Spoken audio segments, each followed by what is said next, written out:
Rogo-vos, pois, irmãos, pela compaixão de Deus, que apresenteis os vossos corpos em sacrifício vivo, santo e agradável a Deus, que é o vosso culto racional. E não sede conformados com este mundo, mas sede transformados pela renovação do vosso entendimento, para que experimenteis qual seja a boa, agradável e perfeita vontade de Deus. Eu estava na quarta-feira compartilhando com os irmãos essa mensagem e não deu tempo de terminar, porque a gente, na verdade, foi feita apenas uma introdução dos pontos da mensagem, né? E eu disse que no domingo eu voltaria para esse texto, para então me aprofundar na mensagem que Deus preparou para os nossos corações. Falar com os irmãos um pouco sobre uma vida de sacrifício e uma vida de transformação. Eu disse que quando nós somos meninos, jovens, nós criamos heróis das nossas vidas, né? E na quarta eu citei para os irmãos que um dos meus heróis favoritos era o Shazam. Talvez você nem lembre do Shazam, né? Mas eu lembro. E eu disse que eu gostava muito daquele momento de transformação do Shazam, né? Shazam! Tchá! E ele virava aquele herói. E isso tomou conta da minha vida há um tempo, que eu até quis que os meus pais e os meus avós comprassem uma fantasia do Shazam. E eles compraram para mim a fantasia do Shazam, e eu vestia aquela fantasia do Shazam e andava para cima e para baixo vestido de Shazam, porque era um dos heróis meus favoritos da televisão. E nós temos outros heróis, né? Eu citei que esses dias estava com o Levi em casa, assistindo um desenho na televisão, e disse para ele assim: esses desenhos de vocês hoje nem parecem com os desenhos que nós assistíamos há tempos atrás. E ele disse: tá bom, pai, mas fala aí um dos desenhos que você assistia, ou que o Senhor assistia. E eu disse para ele: He-Man. Ele falou: He-Man? Eu falei: não é nem do seu tempo, né?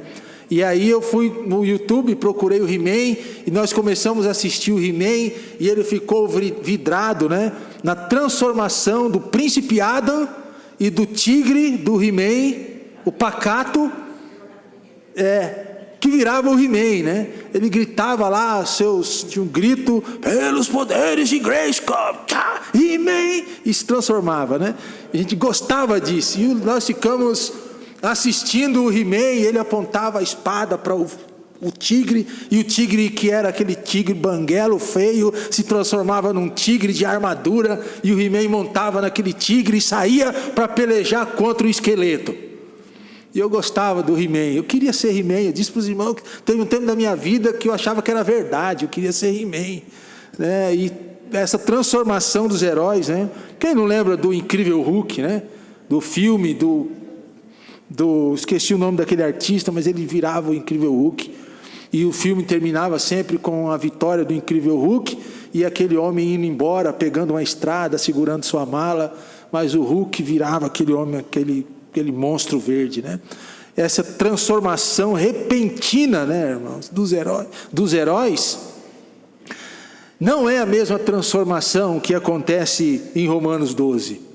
Porque em Romanos 12, quando Paulo fala sobre a transformação pela renovação da vossa mente, ou do vosso entendimento, é claro no texto que é um processo, né? Porque ele diz: mas sede transformados. Inclusive o verbo está num tempo que exige continuidade. Mas sede transformados. Essa transformação é um processo na vida. É um processo na vida. E o que Paulo tem aqui em Romanos 12 é um chamado para a transformação da nossa vida cristã. Paulo exortando os crentes a princípio de Roma, mas agora nós também, a vivermos de forma diferente no mundo em que nós estamos inseridos. Vivermos de forma diferentes como, irmãos? Apresentando os nossos corpos como sacrifício vivo e renovando as nossas mentes para conhecer a vontade de Deus. Então é um processo de renovação e sacrifício, acompanhado por uma vida de oração, uma vida de dedicação ao Senhor, que nos fortalece e nos ajuda a discernirmos qual é a vontade de Deus em nossa caminhada. Paulo diz: rogo-vos, ele começa com um pedido, né? Rogo-vos, pois, irmãos, pela compaixão de Deus, que apresenteis os vossos corpos em sacrifício vivo, santo e agradável a Deus, que esse sacrifício vivo, que é santo, que é agradável a Deus, é o culto racional, porque ele diz que é o vosso culto racional, e não sedes amoldados ou conformados, não tomem o molde desse século, mas se transformem, ou transformem a mente de vocês, o pensamento de vocês, pela renovação do entendimento. Pela renovação do entendimento, porque essa renovação do entendimento vai nos levar a experimentar qual é a vontade de Deus, que é perfeita, que é pura, que é agradável, que é boa para as nossas vidas. Dito isso, irmãos, uma vida de sacrifício, uma vida de transformação exige algumas atitudes de nossa parte. A primeira delas é a apresentação do nosso sacrifício, ou a apresentação do sacrifício. Paulo diz: rogo-vos, pois, irmãos, pela compaixão de Deus, que apresenteis os vossos corpos em sacrifício vivo, santo e agradável a Deus, que é o vosso culto racional. Essa palavra rogo-vos é uma palavra interessante, porque, embora não, no português, não transmita para nós a ideia da palavra, desculpe eu citar a palavra no grego aqui, irmãos, mas é necessário, porque a palavra rogo-vos do grego é a palavra parakalô, ou parakaleo, é a união de duas palavras. A primeira é uma preposição, para, que significa o parar, né? Que significa se colocar ao lado de alguém. Então, quando Paulo diz assim, eu estou rogando, ele está dizendo assim, irmãos, eu estou me colocando ao lado de vocês, junto de vocês, e ao mesmo tempo que eu me coloco ao lado de vocês, eu me coloco com um apelo urgente, e ao lado de vocês com um apelo cheio de amor. Paulo não é aquele carrasco aqui, irmãos, que quer empurrar de goela abaixo na igreja algo. Não, Paulo, ele é aquele que não ordena bruscamente, mas ele faz uma súplica carinhosa, como alguém que acompanha outros ao lado, caminha junto, como um irmão em Cristo. Então Paulo diz assim, irmãos, eu estou humildemente, amorosamente, ao lado de vocês, pedindo carinhosamente, que vocês apresentem o sacrifício diante de Cristo, sacrifício vivo. E quando Paulo fala de sacrifício vivo aqui, santo e agradável a Deus, o que Paulo tem em mente é os sacrifícios lá do Antigo Testamento. E ele faz um contraste com aqueles sacrifícios mortos, porque lá no Antigo Testamento era um sacrifício morto, onde o povo levava diante do sacerdote ou do sumo sacerdote uma ovelha, uma pomba ou qualquer animal, e esse animal era degolado, era morto como sacrifício ao Senhor. Mas só que aqui o contraste é com o sacrifício vivo, sacrifício morto, mas que agora aqui ele diz, irmãos, vos apresentem os vossos corpos em sacrifício vivo ao Senhor. Isso sugere, irmãos, compromisso diário e contínuo, porque um morto, ele não faz nada, morto é morto, é ou não é? Você já viu algum morto que é atropelado aí por uma moto e um carro, e ele morre, e alguém liga, e o morto levantando, pegando o telefone, dizendo assim, eu morri, por favor, manda o carro do ML. Você já viu isso acontecer, irmão? Não acontece, porque morto não age, morto não tem ação, é morto. Mas só que Paulo aqui, o sacrifício que ele diz é sacrifício vivo, é alguém que caminha diariamente, se relaciona diariamente, é um compromisso de relacionamento diário e contínuo diante do Senhor. Quando nós estudamos a história do povo de Israel, lá no passado, que eles traziam as ofertas ou levavam as ofertas ao altar, eram as ofertas que eles levavam diante do Senhor. Mas hoje, irmãos, nós não somos chamados para levar animais, pombas, cabritos, ovelhas diante do Senhor. O que Paulo diz é que o sacrifício é nós mesmos, somos nós mesmos. É você se oferecendo diante do Senhor todos os dias, inteiramente a Deus. Imagine uma vela que você acende lá o pavio, e ela vai se queimando, e conforme essa vela vai se queimando, ela vai derretendo aquela massa dela ali, que tem um nome, mas surgiu da mente agora, e quanto mais ela se derrete ali, mais ela pega fogo. E se for uma vela que tem um perfume, quanto mais ela derrete, o pavio queima, o óleo dela ali, aquele perfume se exala, o aroma se exala no ambiente, e a vela vai se consumindo num processo. Essa é a ideia do sacrifício que Paulo coloca aqui. É esse processo de se gastar diante do Senhor, como o sacrifício vivo diante do Senhor. O pregador batista do passado, chamado de Charles Spurgeon, ele diz que a conversão é um sacrifício, mas não é um sacrifício para a morte, e sim para a vida eterna. Essa é a nossa conversão, é um sacrifício contínuo que mira a eternidade, quando nós estaremos diante do Senhor. Agora, pergunta para você mesmo: será que eu tenho colocado diante do Senhor todas as áreas da minha vida no seu altar? Minha vida profissional está diante do altar do Senhor, minha vida pessoal está diante do altar do Senhor, os meus sonhos estão diante do altar do Senhor. Paulo, em 1 Coríntios 6, 19 a 20, ele diz assim: acaso não sabeis que o vosso corpo é templo do Espírito Santo? Glorificai, pois, a Deus no vosso corpo e no vosso espírito. Assim, Romanos 12, 1, irmãos, que nós lemos, Paulo, e juntamente com 1 Coríntios 6, destaca a necessidade de dedicarmos a Deus todo o nosso ser. Será que a sua vida tem sido uma vida de sacrifício diante do Senhor? Pensa nisso. Segunda atitude, irmãos, diante de uma vida de sacrifício e transformação, além da apresentação do sacrifício, é a renúncia à conformidade com o mundo. A renúncia à conformidade com o mundo. Romanos 12, 2 diz assim: e não sede conformados com este mundo. Outras traduções vai aparecer a palavra: não vos conformeis com este século.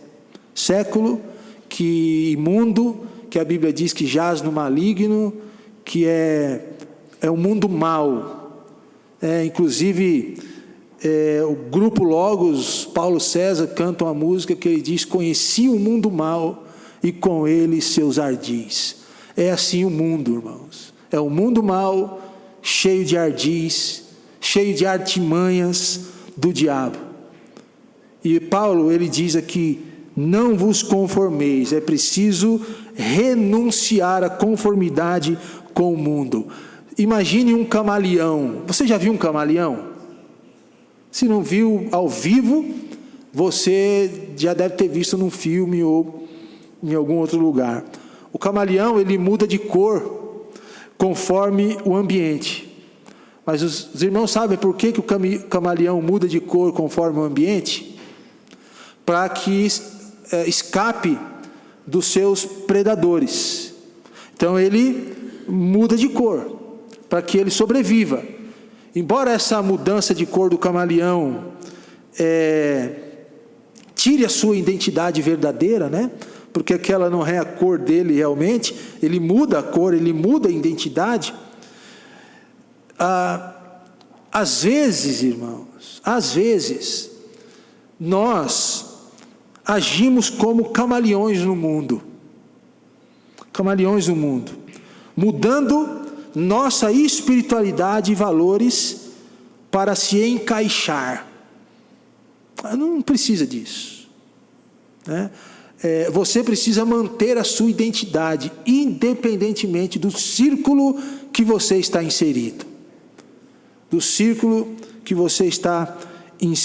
Você não precisa mudar a sua cor, você precisa manter a sua cor. Você não precisa mudar a sua personalidade de cristão. Você precisa manter a sua personalidade de cristão. Seja na sua faculdade, você não precisa manter. Você não precisa mudar, você tem que manter. Porque as pessoas precisam ver que você não se conforma com aquilo que eles ensinam e com aquilo que eles colocam lá.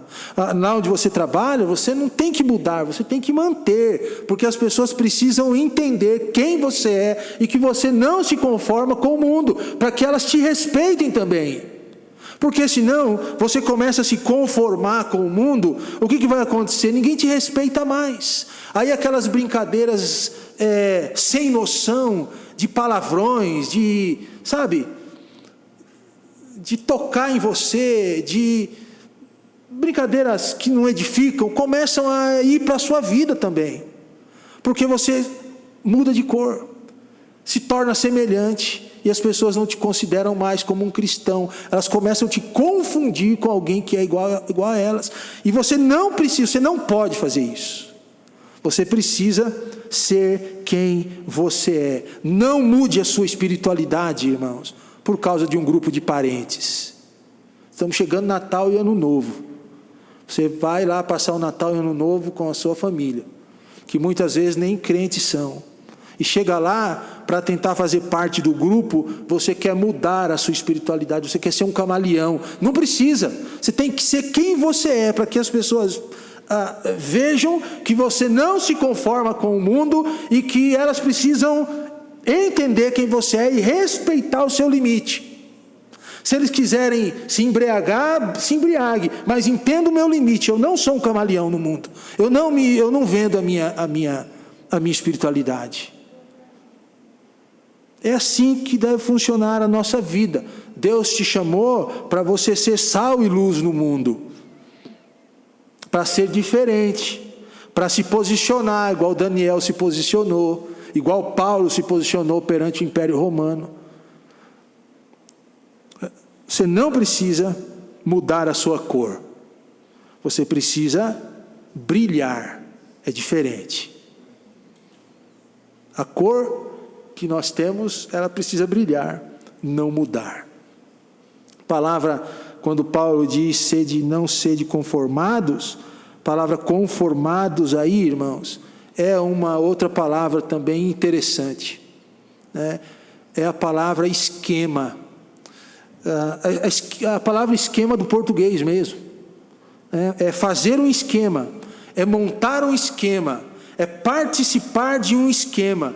Quando Paulo diz não se conformem, ele está falando literalmente, irmãos, assim: não façam parte do esquema do mundo. Interessante, né? Não façam parte do esquema do mundo, não tomem o padrão do mundo.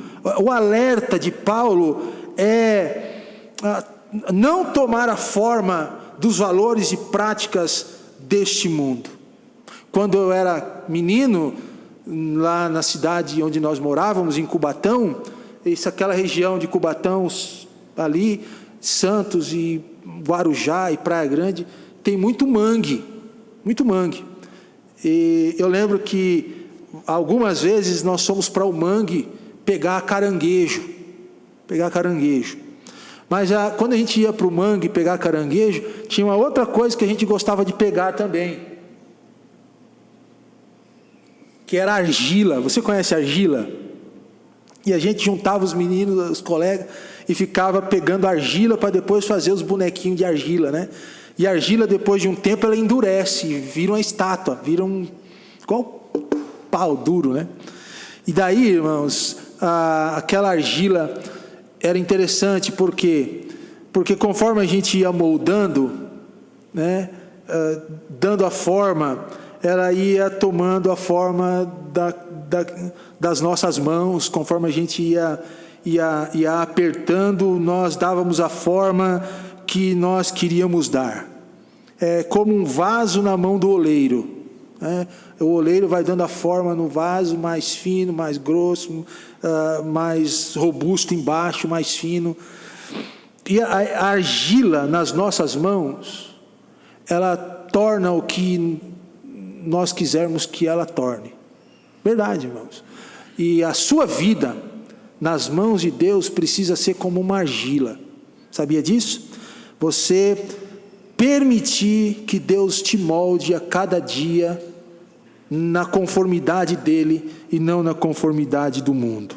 Nós temos esse desafio de Paulo para permitir que entremos no esquema de Deus e não no esquema do mundo.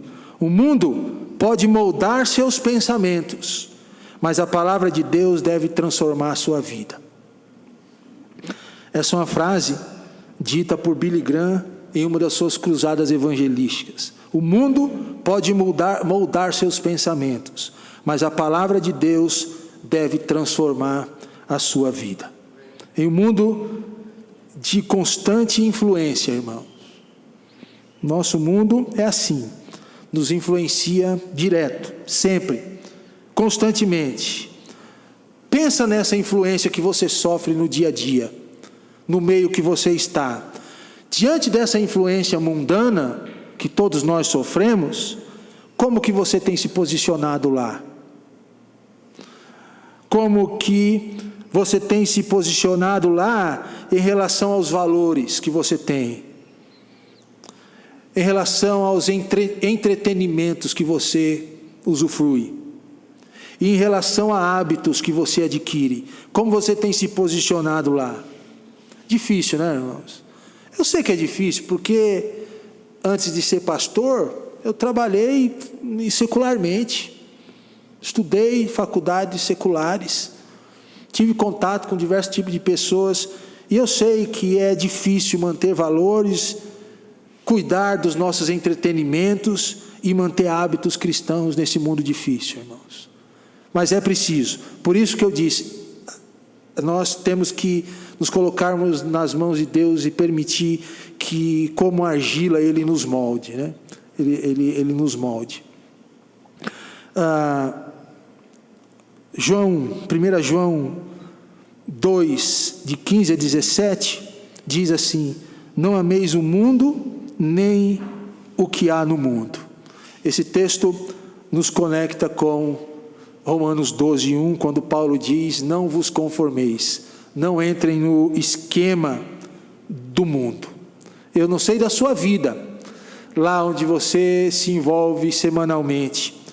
Não sei se você está enfrentando pressão no trabalho, se você está enfrentando pressão na sociedade, se existem pessoas que estão te exigindo que você se conforme aos padrões da empresa, os padrões dele, os padrões do mundo. Mas faz o seguinte, irmão. Começa a estabelecer limites firmes sobre o que você está disposto a aceitar e não aceitar. Quando você estabelece limites firmes, você começa a recusar a participar de conversas maliciosas, de atitudes que não edificam, a não apoiar projetos que não vêm de Deus, que são contra os princípios cristãos. Estabeleça limites na sua vida, porque estabelecendo limites, eu crio um compromisso comigo mesmo e com Deus. Mas eu também te digo o seguinte: ser diferente pode custar muito para você. Se posicionar ao lado de Deus, irmãos, pode custar muito para você. Mas Deus chama você para ser um exemplo em meio às trevas. Quando você lê as histórias dos apóstolos, você percebe como que se posicionar ao lado de Cristo custou a vida para eles. Uns foram decapitados, outros mortos na cruz, cerrados ao meio. Custou a vida deles. Eu acho que na época que a gente vive, não vai nem custar a nossa vida. Eu até acho que aqui em nosso meio ninguém vai ser morto por causa do Evangelho. Talvez lá nos países do Oriente Médio as pessoas morrem, mas eu acho que aqui não. Mas pode custar outras coisas. Pode custar sua liberdade, pode custar você ficar de lado do grupo, da família, pode custar você não ser convidado para participar de encerramentos de festa de final de ano, e não tem problema, está tudo bem. Está tudo bem, irmãos.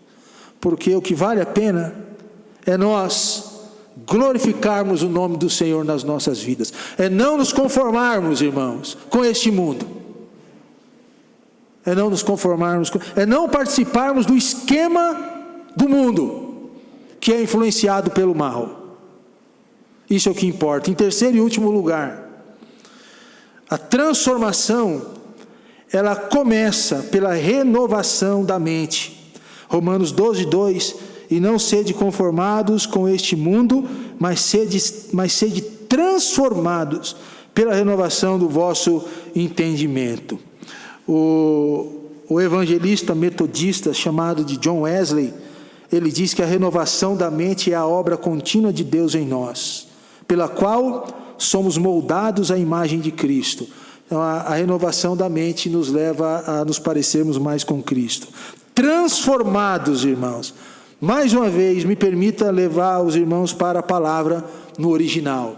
É a palavra metamorfose. Já ouviu essa palavra? Metamorfose é a palavra que é o processo, né, que acontece com a borboleta, que sai do casulo e vira a borboleta, bonita, transformada. Um bichinho feio, né, raquítico. Você olha, o irmão Davi falou no testemunho dele, né? Não, isso não vai dar nada, né? Não vou dar nada, né? Você olha para aquela larvinha daquela borboleta ali naquele casulo, preto, feio, pendurado lá num pedaço de flor, você vai dizer, isso não vai dar nada. Mas quando começa o processo de metamorfose, de transformação, irmãos, sai aquela borboleta bonita, colorida, amarela, vermelha, as cores que encantam o jardim por onde ela passeia. É essa palavra metamorfose, quando Paulo diz, sede transformados, mudança radical, de dentro para fora, é o semelhante justamente ao processo da largata, a borboleta, que começa de dentro para fora, de dentro para fora. Uns dias atrás, quando eu estava em Santa Catarina, a gente tem uns insights, uns negócios assim meio louco, né, irmão? A gente tem. Teve uma hora que eu cismei de ocupar a minha mente, e eu disse assim, eu vou começar a fazer móveis de pallet. Sabe o que é pallet? Aqueles, né? Comecei a comprar pallet, onde eu via pallet na rua, eu pegava pallet, a Vânia falava assim, você está doido, vai achar que você é lixeiro, né? Eu pegava os pallets que estavam na rua, nada contra os lixeiros, né, irmãos, logicamente, mas juntar coisas, né, essa é a ideia. Começar a juntar coisas em casa, não tem lugar, vai virar um... E eu comecei a comprar umas máquinas, sabe, irmão? Comprei serra, lixadeira, parafusadeira, aquela máquina de bancada, comprei um monte de máquina. E eu comecei a fazer alguns móveis de pallet. E é interessante, né, que o pallet ele está escuro, pode estar até na chuva há muito tempo, mas conforme eu ia passando a lixadeira no pallet, ia saindo aquele escuro, aquela parte velha, ia ficando clarinho, branquinho, né, até bonito, lixando, e de repente pegava o verniz, passava por cima, e o pallet com aquelas marcas da madeira, ia ficando aquelas marcas, ia ficando bonito, né, ali. Depois eu larguei desse negócio, eu falei, isso não dá muito trabalho mexer com madeira, deixa para o Eduardo mesmo, né, Eduardo aí que mexe com madeira. Pô, eu larguei aquele negócio de pallet, comecei a vender as máquinas, tudo, acho que só tenho 2 lá em casa. Mas era interessante o processo de transformação da peça velha para a peça depois de lixada, se tornava nova. As pessoas queriam comprar móveis de pallet, né, Eduardo? As pessoas gostam desse tipo, né? E eu via como que a transformação do velho para algo novo, sabe, irmãos? Chamava atenção. Da mesma forma, irmãos, a palavra de Deus e a oração são os instrumentos que renovam a nossa mente. Quanto mais você lê a palavra, você vai sendo lixado, né? Quanto mais você ora, você vai sendo moldado pelo Senhor. E a sua mente começa a ser transformada, começa a acontecer a metamorfose, a transformação de dentro para fora. Essa prática da palavra, irmãos, essa constante oração são essenciais para que essa transformação ocorra. Qual é o tempo, querido irmão, que você e irmã, que você tem investido na oração e na palavra? Qual é o tempo que você tem investido em ambos? Qual é o tempo que você tem dedicado a Deus na sua vida? A Cristo na sua vida? Essa transformação, irmãos, acontece a partir do tempo que nós dedicamos diante do Senhor e diante da palavra. Você pode estar enfrentando um estresse intenso agora, de trabalho, de pressão, por alguma situação na vida.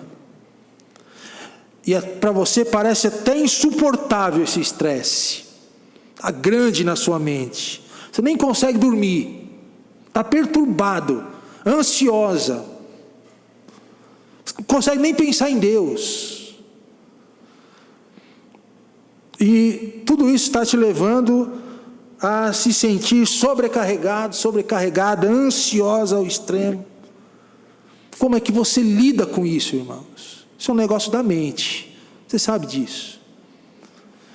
Você lida com isso reservando um tempo, por exemplo, todas as manhãs, para meditar em um versículo específico da Bíblia. Queridos irmãos, eu não canso de dizer o seguinte: a Bíblia, olha o que eu vou dizer para você, a Bíblia tem a resposta para todas as coisas. Tem a resposta para tudo. Então reserve um tempo. Por exemplo, como Filipenses 4, de 6 a 7, que diz o seguinte. Filipenses 4, de 6 a 7, diz assim: não estejais inquietos por coisa alguma. Antes as vossas petições sejam em tudo conhecidas diante de Deus, pela oração e súplica com ação de graças. E a paz de Deus, que excede todo o entendimento, guardará os vossos corações e os vossos pensamentos em Cristo Jesus.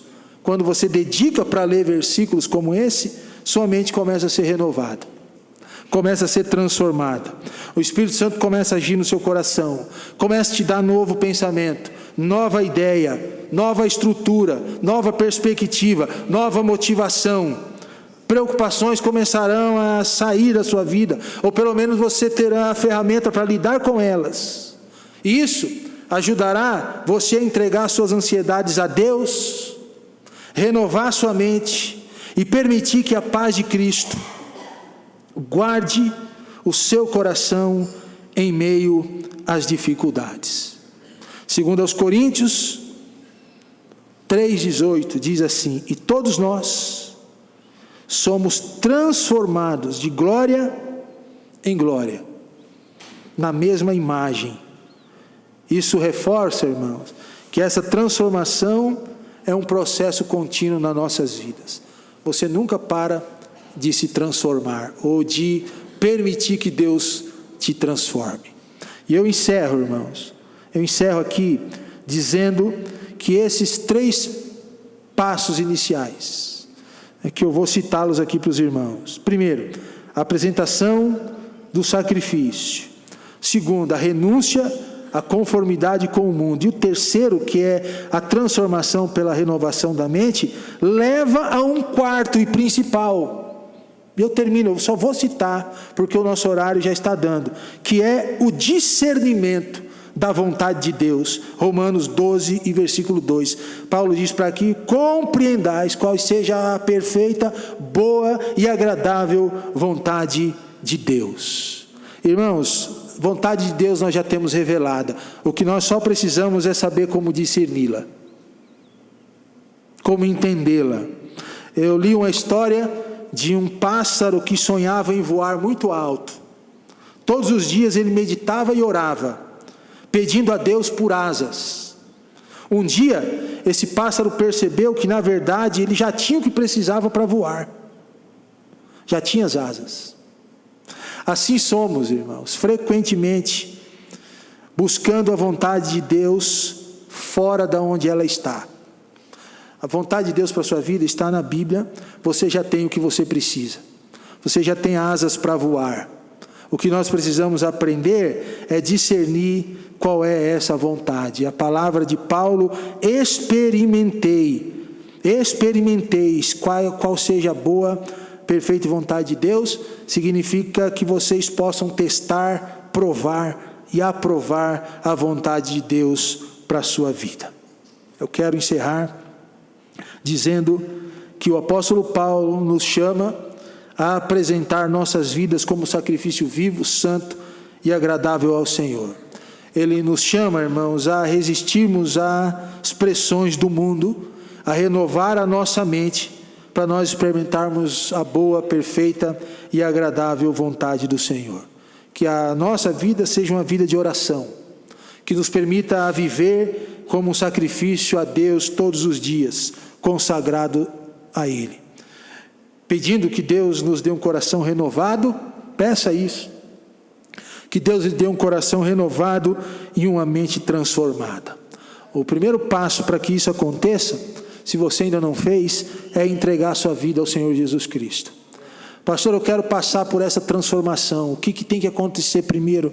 Entregue sua vida ao Senhor Jesus Cristo. Creia em Jesus como seu único e suficiente Salvador. Sem Jesus na sua vida, você não tem o Espírito Santo. Sem o Espírito Santo, você não tem o poder dele para te ajudar nesse processo de transformação. Quando você entregar a vida para Jesus e receber o Espírito Santo do Senhor, você terá forças vindas dos altos céus, que vai te ajudar nesse processo de transformação de vida. Então, se você ainda não entregou sua vida para Jesus, faça isso nesta manhã. Se você já entregou, você pode dedicar sua vida a Deus mais e mais, a fim de que Ele te transforme e te ajude a ser semelhante a Jesus Cristo. Baixe sua cabeça, vamos orar.